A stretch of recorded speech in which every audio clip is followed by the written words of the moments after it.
Hello everyone, welcome to my channel. Today we are going to start our next part of chapter number 7 fundamental rights. पहले part के अंदर basically हमने देखा था कि fundamental rights कहाँ से लिए गए हैं, ठीक है, और ऊपर से उनके फीचर्स क्या क्या हैं। आर्टिकल्स को थोड़ा थोड़ा हमने वहाँ पे पढ़ा था, ठीक है। अभी इस चैप्टर के अंदर हम उनको थोड़ा सा डीपली ब्रीफली पढ़ेंगे। और वन मोर थिंग, मैंने डिस्क्रिप्शन में जितनी भी यूपीएससी से रिलेटेड बुक्स हैं, चाहे एनसीईआरटी हो या फिर स्टैंडर्ड बुक्स हो, वो सब की सब मेंशन की हुई है। अगर जिसको नहीं पता तो एक बार आप वहाँ पे जाके चेकआउट कर सकते हैं। ओके, तो चलिए स्टार्ट करते हैं फंडामेंटल राइट्स। तो हम स्टार्ट करते हैं आर्टिकल नंबर 14 से, equality before law and equal protection of laws. इसमें क्या कहा गया है कि सबको लॉ के अधीन बराबर रखा जाएगा और सबको एक तरह से ही ट्रीट किया जाएगा। ऐसा नहीं है कि भाई किसी को स्पेशल प्रोविज़न दे दिए गए, है ना, अमीर गरीब का भेदभाव किया जा रहा हो, ऐसा कुछ नहीं होने वाला। Equality before law and equal protection of law. अभी इनके अंदर है ना थोड़ा सा क्या है ना डिफरेंस दिखाए गए हैं। ये एक नेगेटिव कॉन्सेप्ट है इक्वलिटी बिफोर लॉ, कि मतलब सबको एक समान रखा गया है। और इक्वल प्रोटेक्शन ऑफ लॉ, सबको एक तरह से प्रोटेक्शन प्रोवाइड की गई है लॉ के अधीन, तो ये एक पॉजिटिव कॉन्सेप्ट है। Okay, absence of special privileges due to birth, creed or in favor of any person, there is a equal treatment before law। अब यहाँ पे क्या कहा गया है, चाहे वो अमीर हो चाहे गरीब हो, चाहे वो कहीं पे भी उसका जन्म हुआ हो, ये सब मैटर नहीं करता। आप कानून के समक्ष सबके सब को इक्वली ट्रीट किया जाएगा। तो ऐसा इक्वलिटी बिफोर लॉ के अधीन आता है। और प्रोटेक्शन ऑफ लॉ के अंतर्गत क्या आता है ना कि right to equality of treatment in similar circumstances, कि सबको एक तरह से ट्रीट किया जाएगा। तो वही बात है। Dicey's concept of rule of law, मतलब इसके अंदर क्या कहा गया है कि भाई डाइसी ने क्या कॉन्सेप्ट दिया था कि भाई जो चाहे वो कोई भी गरीब हो चाहे वो अमीर हो, है ना, अगर उसको किसी भी प्रकार की सज़ा भी दी जाएगी तो वो भी इक्वली ही दी जाएगी। ऐसा नहीं है कि गरीबों के लिए कोई अलग लॉ बनाए गए हैं और अमीरों के लिए कुछ स्पेशल प्रोविज़न दिए गए, प्रिविलेजेस दी गई है, तो ऐसा कुछ नहीं होने वाला। रूल और लॉ के अकॉर्डिंग सब समान है। और ये कहाँ पे एस्टेब्लिश हुए थे, इंग्लैंड के अंदर हुए थे। और यहाँ पे इक्वल प्रोटेक्शन ऑफ लॉ के अंदर क्या कहा गया है कि सबको लॉ के अनुसार उसी के समक्ष मतलब ट्रीट किया जाएगा। मतलब एक तरह से देखा जाए तो दोनों सेम सा ही कॉन्सेप्ट है। ये एक अमेरिकन कॉन्सेप्ट है। अब बात करते हैं rule of law is a basic feature of the constitution. Rule of law क्या है ना, बेसिक फीचर ऑफ कॉन्स्टिट्यूशन है। अब ये बेसिक फीचर हो गया तो मतलब इसको डिस्ट्रॉय नहीं किया जा सकता है कॉन्स्टिट्यूशनल अमेंडमेंट के अगर कर दी जाए तब भी नहीं। अंडर आर्टिकल 368, देखो अंडर आर्टिकल 368 के अंदर पूर्ण बहुमत से आप कॉन्स्टिट्यूशन के अंदर अमेंडमेंट कर सकते हो। लेकिन जब बात आती है बेसिक फीचर की, तो बेसिक फीचर को आप डिस्ट्रॉय नहीं कर सकते कॉन्स्टिट्यूशन के। ऐसा किसका कहना है, सुप्रीम कोर्ट का। अगर कोई भी लॉ हमारे कॉन्स्टिट्यूशन के बेसिक फीचर को डिस्ट्रॉय करता मिल गया तो उस लॉ को नल एंड वॉइड करार दे दिया जाएगा, किसके द्वारा, कोर्ट के द्वारा। तो यहाँ पे कुछ एक्सेप्शन है रूल ऑफ लॉ के अधीन में, लाइक अंडर आर्टिकल 361 प्रेसिडेंट और स्टेट गवर्नर्स को कुछ इम्यूनिटी दी गई है, मतलब इनको आम लोगों की तरह ट्रीट नहीं किया जाएगा कुछ सर्कमस्टेंसेस के अधीन। वो क्या है, लाइक पहला हो गया 361 का first part, president of India and state governor are not answerable to any court.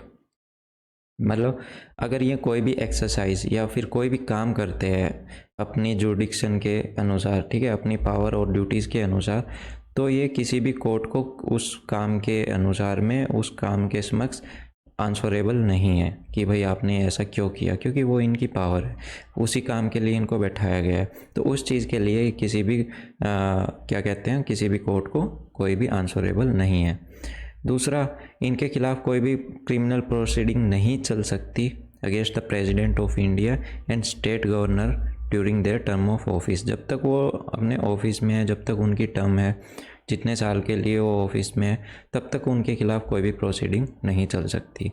अब फोर्थ पार्ट देखते हैं। No civil proceeding can be instituted during the term of office in respect of any act done by President of India or state governor in their personal capacity before और after they enter office till 2 month. देखो यहाँ पे क्या कहा गया है ना कि देखो इन्होंने कोई भी काम कर दिया अपने पर्सनल रीजंस की वजह से या पर्सनल कैपेसिटी में, तो अगर इनके खिलाफ आपको प्रोसीडिंग करनी है तो उसके लिए आपको 1-2 महीने पहले नोटिस देना पड़ेगा प्रेसिडेंट ऑफ इंडिया को कि हाँ भाई आपके खिलाफ इस चीज़ के रिगार्डिंग एक प्रोसीडिंग चलाई जाएगी, सिविल प्रोसीडिंग। ठीक है, क्रिमिनल प्रोसीडिंग तो इनके खिलाफ चल ही नहीं सकती जब तक ये अपने ऑफिस में है। एक सिविल प्रोसीडिंग आप इनको 2 मंथ का नोटिस दे के चला सकते हो, ऐसा यहाँ पे लिखा हुआ है। द फॉरेन एम्बेसडर और डिप्लोमेट, जितने भी फॉरेन एम्बेसडर हैं दूसरे देश के हमारे कंट्री में या फिर डिप्लोमेट्स हैं, उनको क्या इम्यूनिटी मिली हुई है क्रिमिनल और सिविल प्रोसीडिंग की, कि भाई इनके खिलाफ ना तो कोई क्रिमिनल प्रोसीडिंग चल सकती है ना ही इनके खिलाफ कोई सिविल प्रोसीडिंग चल सकती है। जैसे कि इंडिया के केस में प्रेसिडेंट ऑफ इंडिया पे सिविल प्रोसीडिंग चल सकती है और गवर्नर पे भी चल सकती है, तो ऐसा इनके खिलाफ नहीं हो सकता है, क्योंकि इनको क्या है ना यूनाइटेड नेशन ऑर्गेनाइजेशन और इसकी एजेंसीज को क्या है डिप्लोमेटिक इम्यूनिटी प्रोवाइड की गई है।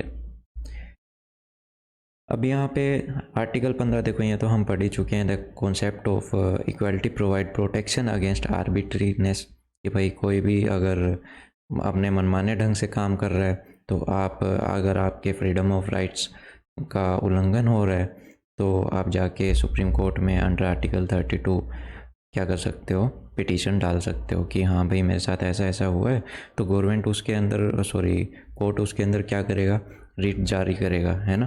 तो रिट के थ्रू आपके जितने भी राइट्स का उल्लंघन हुआ है वो आपको फिर से प्रोवाइड करे जाएंगे। Right to equality incorporate equal pay for equal work. Equal pay for equal work मतलब अगर चाहे मेल काम कर रहा हो या फिर कोई आदमी काम कर रहा हो या फिर कोई औरत काम कर रही हो सेम वर्क को, तो उनको उस सेम वर्क के इक्वल पे दी जाएगी। ऐसा नहीं है कि एक आदमी काम कर रहा है तो एक मेल काम कर रहा है तो उसको ज़्यादा पैसे दिए जाए और फीमेल को कम दिए जाए, ऐसा नहीं होगा। अंडर आर्टिकल 39 के डी पार्ट में यह क्या कहा गया है कि this is not a fundamental right but a constitutional goal. ये कॉन्स्टिट्यूशनल गोल है लाइक अंडर आर्टिकल 14, 16 और 39 डी, कि भाई आपको equal pay for equal work देना ही देना है। प्रोहिबिशन ऑफ डिस्क्रिमिनेशन मतलब किसी के खिलाफ में किसी को डिस्क्रिमिनेट करना, भेदभाव करना किसी भी चीज़ को, इसको प्रोहिबिट किया गया है अंडर आर्टिकल 15। लाइक 15 का 1 के अंदर क्या है, no discrimination on the ground of religion, race, caste, sex, place of birth can be made, it applies to matter under the control of state. यहाँ पे क्या कहा गया है कि किसी भी व्यक्ति के खिलाफ कोई भी डिस्क्रिमिनेशन नहीं होगा, कोई भी भेदभाव नहीं होगा कि किन ग्राउंड्स पे, चाहे वो रिलीजन हो, उसका धर्म हो, या फिर कोई भी कास्ट किसी भी रेस से, या फिर उसका सेक्स कुछ भी हो, लाइक मेल हो, फीमेल हो, ट्रांसजेंडर हो, डजेंट मैटर, ठीक है ना, चाहे वो कहीं पे भी जन्म हो उसका हुआ हो, तो आप उस बेस पे किसी के भी खिलाफ कोई भी डिस्क्रिमिनेशन नहीं कर सकते। दूसरा, discrimination eight public places.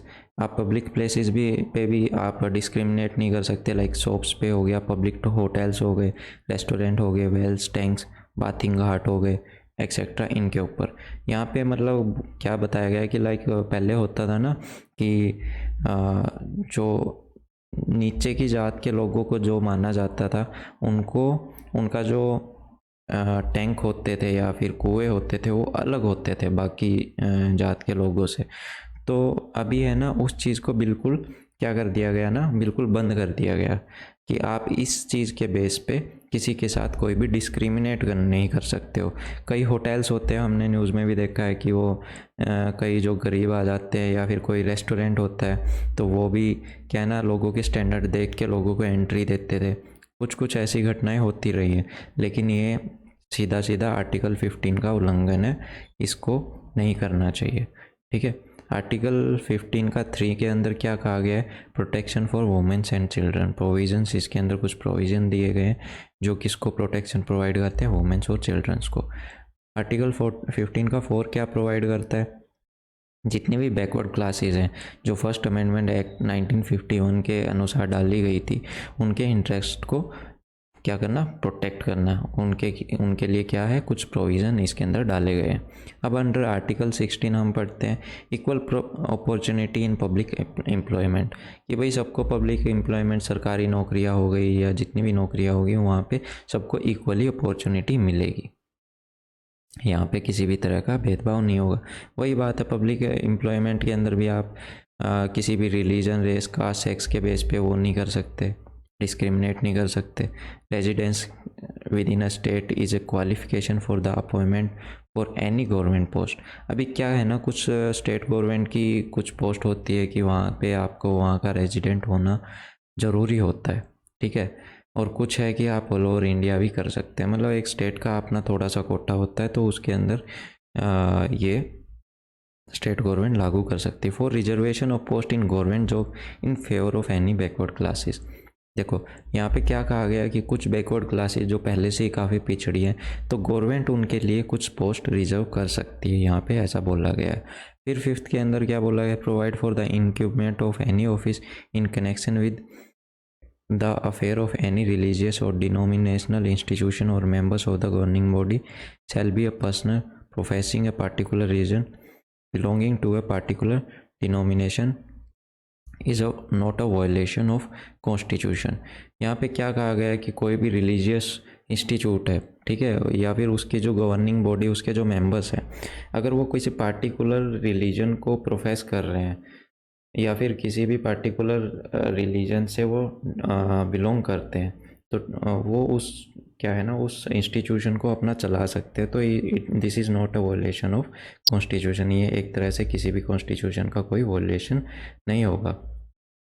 Abolition of untouchability and titles, यहाँ पे आर्टिकल 17 के अंदर क्या बोला गया है कि भाई आप अनटचेबिलिटी को एबोलिशन कि भाई इसको बंद करोगे, ठीक है। छुआछूत पहले होता था ना कि भाई अगर कोई छोटी जात के लोग बोला जाता था जिनको, तो अगर उनको कोई छू लेता था तो एक तरह से वो उनको क्या करते थे, दूर करते थे, ठीक है, समाज में उनको मिलने नहीं देते थे जो बड़ी जात के लोग थे। तो इस तरह से चीज़ें, देश एक तरह से बढ़ता जा रहा था, ठीक है। तो इस चीज़ को बिल्कुल ख़त्म किया गया अंडर आर्टिकल 17, बिल पास किया गया पार्लियामेंट के अंदर, protection of the civil rights act 1955 to abolish untouchability, okay. और 18 के अंदर क्या कहा गया है कि जितने भी टाइटल्स हैं एक्सेप्ट मिलिट्री और एकेडमिक टाइटल्स, मिलिट्री और एकेडमिक में मान लो मिलिट्री में हो गया सूबेदार हो गया, लेफ्टिनेंट हो गया, कर्नल हो गया, इस टाइप के रैंक्स आते हैं। और एकेडमिक में हो गया लाइक डॉक्टरेट हो गया है ना, पीएचडी किसी ने किया गया है, तो इस टाइप के प्रोफेसर हो गया। ये टाइटल्स आप लगा सकते हो अपने नाम के आगे, लेकिन जो ये राजा महाराजा वाले जो टाइटल्स थे ना पहले, ये आप बिल्कुल नहीं लगा सकते, ओके। जो भारत रत्न है, पद्मश्री, विभूषण, ये जो जितने भी नेशनल अवार्ड्स हैं, ये भी आप आपके नाम के सामने नहीं लगा सकते, केवल आप मिलिट्री और एकेडमिक टाइटल्स ही अपने नाम के सामने लगा सकते हो। अब अंडर आर्टिकल 19 बात करते हैं। आर्टिकल 19 के अंदर 6 फंडामेंटल राइट्स हमको दिए गए हैं, ठीक है। ये नेचर ऑफ फ्रीडम्स, ये गारंटीड है to Indian citizen with reasonable restrictions. देखो ये राइट हमको 6 फंडामेंटल राइट्स तो मिले हुए हैं अंडर आर्टिकल 19, लेकिन इनके ऊपर कुछ रीजनेबल रेस्ट्रिक्शन भी लगाए जा सकते हैं टाइम के अनुसार। अब वो रेस्ट्रिक्शंस के साथ में इसको पढ़ेंगे। पहला क्या है, स्पीच और एक्सप्रेशन, ठीक है, कि आप मतलब कुछ भी बोल सकते हो, अपने आप को एक्सप्रेस कर सकते हो, ये हमारे पास फ्रीडम है, okay. Freedom of press and media, press और मीडिया को भी फ्रीडम है कि वो अपना इंडिपेंडेंटली काम कर सकते हैं। अभी यहाँ पे कुछ रेस्ट्रिक्शन है 19 के 2 के अंदर में, ठीक है। किन ग्राउंड्स पे, इंटीग्रिटी और सॉवरेंटी ऑफ इंडिया, कि देश की इंटीग्रिटी और सॉवरेंटी ऑफ इंडिया को बनाए रखने के लिए कुछ रेस्ट्रिक्शन लगाए जा सकते हैं। सिक्योरिटी ऑफ स्टेट की सिक्योरिटी बनाए रखने के लिए आपके ऊपर, आपकी स्पीच या फिर एक्सप्रेशन के ऊपर कुछ रेस्ट्रिक्शंस लगाए जा सकते हैं, ठीक है। किसी भी स्टेट और या फिर किसी भी फॉरेन स्टेट के साथ फ्रेंडली रिलेशन बनाने के लिए कुछ रेस्ट्रिक्शन लगाए जा सकते हैं। मान लो किसी दूसरे देश के अंदर दंगे चल रहे हैं और हमारे लोग भी उस चीज़ को बढ़ावा देने लग जाएं, तो एक तरह से वहाँ पे फिर क्या है ना, गवर्नमेंट क्या करेगी, कुछ रेस्ट्रिक्शन लगा देगी कि भाई आपको ऐसा नहीं करना है, अगर ऐसा करा गया तो आपके खिलाफ़ कानूनन कार्रवाई होगी। इस तरह से यहाँ पे क्या है ना, कुछ रेस्ट्रिक्शन लगाए जा सकते हैं। पब्लिक ऑर्डर को बनाए रखने के लिए, डिसेंसी और मोरालिटी को बनाए रखने के लिए, अगर कोर्ट का कंटेम्प्ट किसी ने किया है तो उसके ऊपर भी कुछ रेस्ट्रिक्शंस या फिर उसको सज़ा दी जा सकती है। डिफेमेशन, किसी को आप बदनाम नहीं कर सकते कि भाई कुछ भी किसी के खिलाफ़ कुछ भी उल्टा सीधा बोल दिया। आजकल तो हम देखते हैं कितने सेलिब्रिटी हैं एक दूसरे पे ऐसे आरोप लगाते रहते हैं, फिर उनके खिलाफ़ आपस में वो डिफेमेशन के केस डालते रहते हैं, है ना। तो इस तरह से आप किसी भी ऑफेंस को बढ़ावा नहीं दे सकते, उसके खिलाफ़ पे आपके ऊपर क्या है, कुछ रेस्ट्रिक्शन लगाए जा सकते हैं। अब दूसरा फ्रीडम क्या है, आपको आप असेंबली बना सकते हैं, ठीक है। आप कुछ लोग एक जगह इकट्ठे होके या फिर कोई भी असेंबली का गठन कर सकते हैं, लेकिन इसके ऊपर भी कुछ रेस्ट्रिक्शन लगाए जा सकते हैं। अगर वो असेंबली पीसफुल है तो ठीक है, अगर नहीं है तो उसके ऊपर रेस्ट्रिक्शन लगेंगे। आर्म्ड है तो उसके ऊपर रेस्ट्रिक्शन लगेंगे, अगर अनआर्म्ड है तो नहीं लगेंगे। अगर वो किसी भी तरह से इंडिया की सॉवरेनिटी और इंटीग्रिटी या फिर पब्लिक ऑर्डर को ख़राब कर रही है तो उसके ऊपर रेस्ट्रिक्शन लगेंगे। सी के बारे में बात करते हैं 19 के सी में कि आप एसोसिएशन फॉर्म कर सकते हैं, लेकिन उस पर भी सेम तरह से sovereignty, integrity, public order, morality को बनाए रखने के लिए अगर किसी भी तरह की कमी पाई जाती है तो उसके ऊपर भी रेस्ट्रिक्शंस लग सकते हैं। फ्रीडम ऑफ मूवमेंट, आप देश के अंदर किसी भी कोने के अंदर घूम सकते हो, कोई इशू नहीं है। लेकिन अगर आप सोचते हैं कि अगर आपका मन करे कि हाँ भाई मैं जो शेड्यूल ट्राइब है या फिर जो कुछ रेस्ट्रिक्टेड एरियाज़ हैं देश के, अगर मैं वहाँ पे जाके रहने लगूँ तो नहीं, आपको वहाँ पे रहना बिल्कुल अलाउ नहीं है। तो इस तरह से वहाँ पे भी कुछ रेस्ट्रिक्शन लगाए गए हैं, ओके। और फिर बात करते हैं फ्रीडम ऑफ रेजिडेंस, आप देश के किसी भी कोने में रह सकते हो, तो यहाँ पे भी वही शेड्यूल्ड एरियाज़ के अंदर आप जाके नहीं रुक सकते हो, क्योंकि वो एरिया केवल शेड्यूल्ड ट्राइब्स को ही अलॉटेड है, ताकि जो उनका जो कल्चर है, जो उनका रिलीजन है, वो मेंटेन रह सके। इस वजह से आप वहाँ पे नहीं जा सकते और इन बेसिस पे आपके ऊपर कुछ रेस्ट्रिक्शन लगाए गए हैं। अब बात करते हैं फ्रीडम ऑफ प्रोफेशन, ऑक्यूपेशन और ट्रेड और बिज़नेस के बारे में। तो यहाँ पे भी आपके ऊपर कुछ रेस्ट्रिक्शन लगाए जा सकते हैं कि भाई आप काम धंधा कोई भी ट्रेड कर सकते हो, कोई भी ऑक्यूपेशन कर सकते हो, किसी भी तरह का देश के अंदर बिजनेस कर सकते हो, लेकिन उसके ऊपर भी थोड़े बहुत रीज़नेबल रेस्ट्रिक्शन हैं गवर्नमेंट के। अगर आप उन चीज़ों को नहीं मानते हो तो गवर्नमेंट आपके ऊपर रेस्ट्रिक्शन लगा सकती